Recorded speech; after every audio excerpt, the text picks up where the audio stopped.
بعض لوگ ہم پر اعتراض کرتے ہیں کہ یہ لوگ انہوں نے زینبیون بنائی اور شام گئے اور لڑائی لڑی. ارے بھائی شام جا کر لڑائی کس کے خلاف لڑی یہ کیوں نہیں بتاتے؟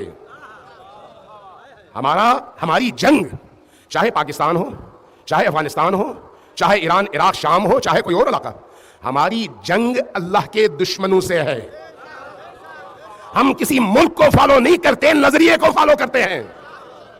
ہم پر الزام لگتا ہے کہ یہ ایرانی انقلاب کے بڑے حامی ہیں. ایک لحاظ سے سچ ہے، لیکن یہ یاد رکھیے ہم ایران کو فالو نہیں کرتے، ایران میں موجود اسلام کو فالو کرتے ہیں. ورنہ وہی ایران انقلاب سے پہلے بھی تھا اور وہی ایران آج بھی ہے. اس لیے ہمارا نظریہ اور ہماری حرکت کا محور و مرکز علی اور علی کا مکتب ہے، علی کا نظام ہے، چاہے سعودی عرب میں آئے یا ایران میں آئے. آج اگر حجاز کی سرزمین میں محمد و علی کا نظام آئے تو سب سے پہلے اس نظام کی حفاظت کے لیے قربانیاں دینے والے علی کے یہی شیر ہوں گے.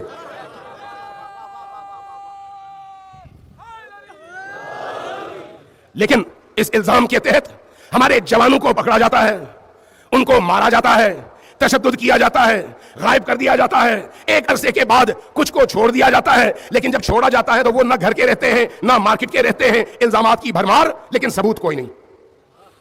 اور پھر کئی کیسز بنا کر یہ سلسلہ کب تک چلے گا؟ سوال یہ ہے یہ سلسلہ کب تک چلے گا؟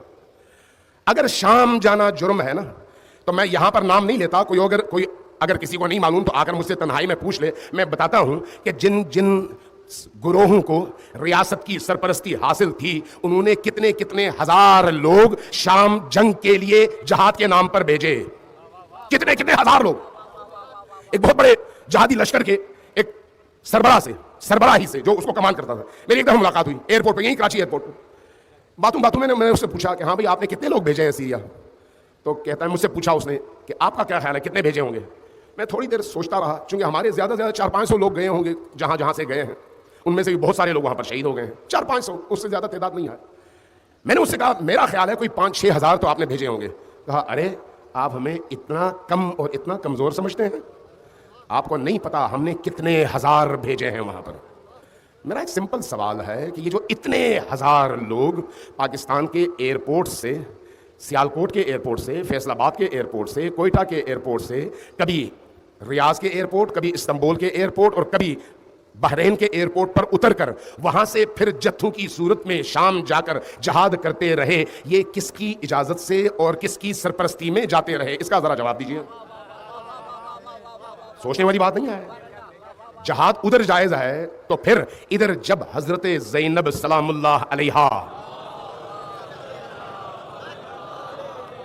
اور حضرت رقیہ اور حضرت سکینہ سلام اللہ علیہما، رسول اللہ اور علی کے صحابی حضرت عمار یاسر رضوان اللہ تعالی علیہ کے مزاروں کو اڑانے کی جب کوشش ہوتی ہے تو اہل البیت اور اہل البیت کے چاہنے والے ان پاکیزہ ترین ہستیوں کے مزار کی حفاظت کے لیے اگر کوئی جاتا ہے تو یہ جرم کیسے ہوا؟ اگر مجھے یہ توفیق ملتی، خدا کو گواہ بنا کر کہہ رہا ہوں، خدا کو گواہ بنا کر مجھے توفیق نہیں ملی، اگر مجھے توفیق ملتی تو میں ہزاروں زندگیوں کو حضرت زینب کے مزار اقدس کی حفاظت کی راہ میں کٹنے والے اس سر پر قربان کرتا اور اپنی قربانی دیتا، لیکن میں بے سعادت تھا، نہ جا سکا.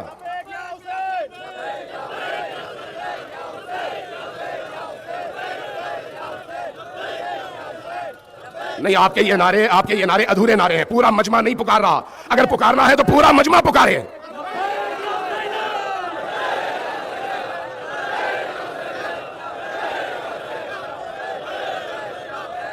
اور پھر عجیب بات ہے، ان لوگوں نے پاکستان میں کوئی قانون ہاتھ میں لیا، واپس آئے کوئی جرم کیا، واپس آئے کسی کو مارا، کوئی بم دھماکہ کیا؟ نہیں، ایسی کوئی آپ کو تاریخ نہیں ملتی. پھر اس کے باوجود اتنے سارے لوگوں پر ظلم اور تشدد کیوں؟ اس کا جواب کون دے گا؟ کیا پاکستان جنگل ہے یا ایک ریاست ہے جس کے قوانین ہیں؟ اگر جنگل ہے تو پھر ہمیں کوئی اعتراض نہیں ہے. جب جنگل آپ نے قرار دے دیا تو پھر ہر ایک کو اجازت ہونی چاہیے کہ وہ اپنی طاقت کے مطابق اپنے جنگلی ہونے کا اظہار کرے. لیکن اگر ریاست ہے تو ریاست قانون کی وجہ سے ریاست ہے. قانون نہ ہو تو ریاست نہیں ہے، جنگل ہے. کس قانون کے تحت آپ اٹھاتے ہیں، مارتے ہیں، پیسے بٹورتے ہیں، پھر اس کے بعد چھوڑتے ہیں تو ان پر کیسز بنا کر چھوڑتے ہیں؟ کس قانون کی بنیاد پر؟ پھر اب بڑی تگو کے بعد کوئی 30 کے قریب اب بھی جوان لاپتہ ہیں. مجھے ان کے لواحقین، ان کی مائیں، ان کی بیٹیاں، ان کی بہنیں، ان کے والد جب آ کر اپنا دکھڑا سناتے ہیں تو اس کیفیت کو دیکھ کر پتھر بھی پانی ہو جاتا ہے کہ اس جوان کا جرم کیا تھا، جرم کیا تھا جس کو اتنے سالوں سے لاپتہ کر دیا گیا ہے.